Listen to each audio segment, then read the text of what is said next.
Bismillahirrahmanirrahim. Assalamualaikum warahmatullahi wabarakatuh. Perkenalkan, saya Waude Anissa Zahra, mahasiswa Stay Sebi Hukum Ekonomi Syariah. Jadi di YouTube channel kali ini saya akan membahas tentang hukum jual beli produk dengan sistem dropshipping atau reselling. Jadi sebelum kita ke hukumnya, ada baiknya mungkin kita mengetahui definisi tentang dropship, reseller, dan dropshipper.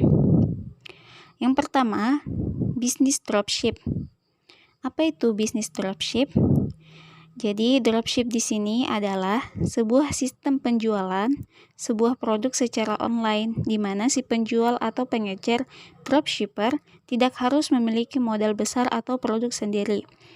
Sistem dropship berbeda dengan sistem reseller yang mengharuskan penjual atau pengecer untuk membeli produk kepada si supplier atau pemilik barang untuk stok. Lalu kemudian dijual ke konsumen dengan mengambil keuntungan dari selisih harga barang. Sebagai penjual atau pengecer, agar berhasil memasang produk dari si supplier, maka harus melakukan proses pemasaran baik secara online maupun offline.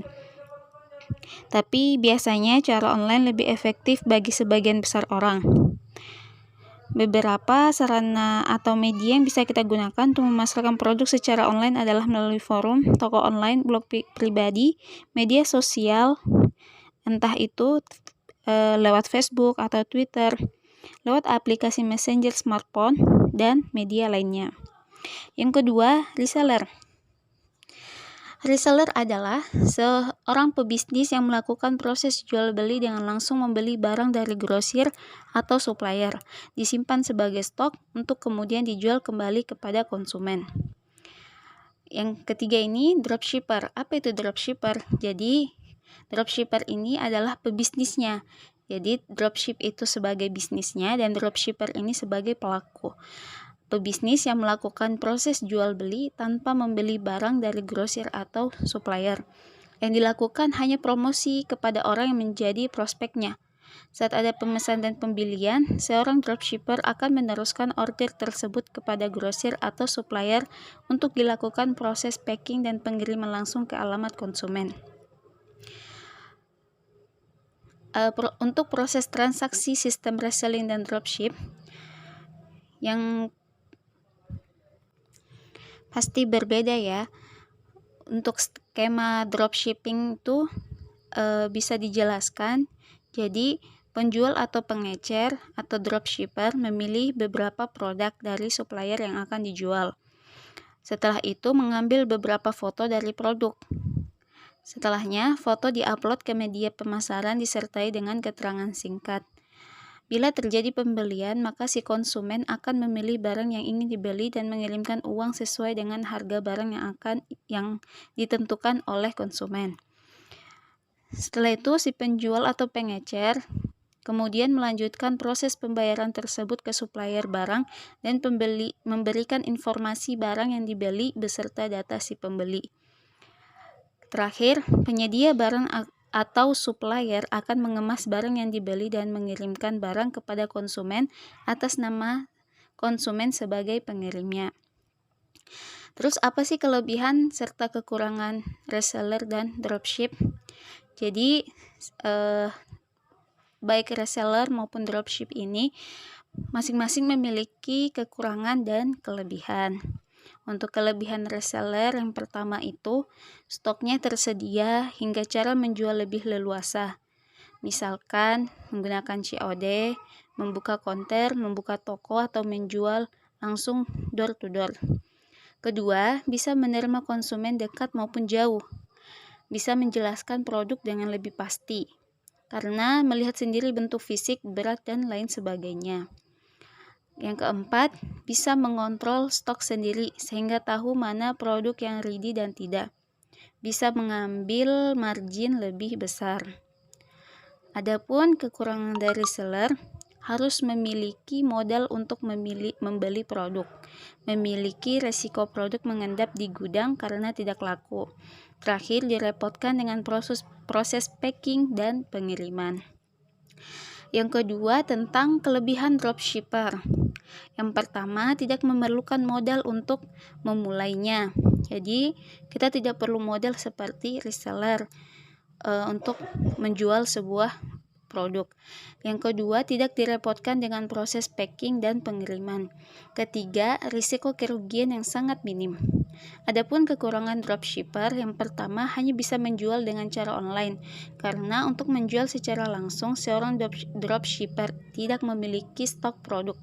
Yang kedua, pemahaman tentang produk knowledge masih terbatas, karena kebanyakan dropshipper tidak mengetahui bentuk fisik produk yang dijualnya.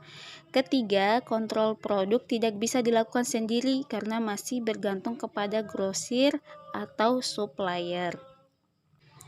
Adapun skema penjualan dropshipping atau reselling ini bisa menggunakan skema ijarah.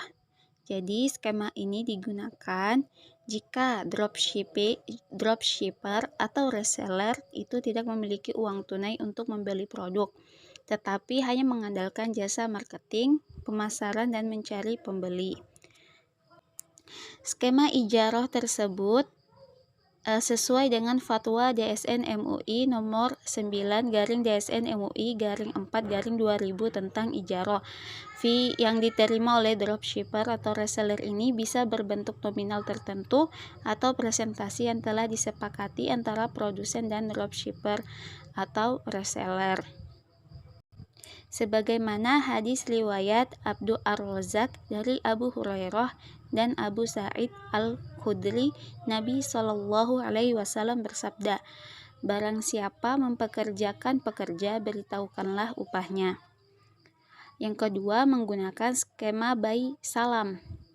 Jadi skema ini digunakan jika dropshipper atau reseller mendapatkan dana atau harga yang dibayar di muka yang diserahkan oleh pembeli. Skema buy salam ini diperbolehkan sesuai dengan Fatwa DSN MUI nomor 5/DSN MUI/4/2000 tentang jual beli salam. Sebagaimana hadis riwayat Bukhari dari Ibnu Abbas, Nabi bersabda, barang siapa melakukan salam, hendaknya ia melakukan dengan takaran yang jelas dan timbangan yang jelas untuk jangka waktu yang diketahui. Hadis riwayat Bukhari, Sahih Al-Bukhari. Yang terakhir, menggunakan akad samsarah. Jadi akad ini digunakan jika ketentuan yang berlaku barangnya terjual, maka dropshipper atau reseller berhak mendapatkan reward, dan jika tidak terjual, maka dropshipper atau reseller tidak mendapatkan reward. Hal ini berdasarkan Fatwa Dewan Syariah Nasional, Fatwa Dewan Syariah Nasional nomor 93/DSN MUI/4/2014 tentang keperantaraan atau wasatoh dalam bisnis properti, sebagaimana firman Allah Subhanahu wa Ta'ala, penyeru-penyeru itu berkata, kami kehilangan piala raja, dan siapa yang dapat mengembalikannya akan memperoleh bahan makanan seberat beban unta, dan aku menjamin terhadapnya. Baiklah, untuk kesimpulan dari hukum dropshipper dan reseller ini, bahwa bisnis penjualan produk dengan sistem dropshipping atau reselling itu boleh selama memenuhi ketentuan syarat dan rukun yang berlaku, khususnya produk penjualan itu halal dengan alternatif atau kontrak skema sesuai syariah. Mungkin cukup sekian penjelasan dari saya, semoga bermanfaat. Assalamualaikum warahmatullahi wabarakatuh.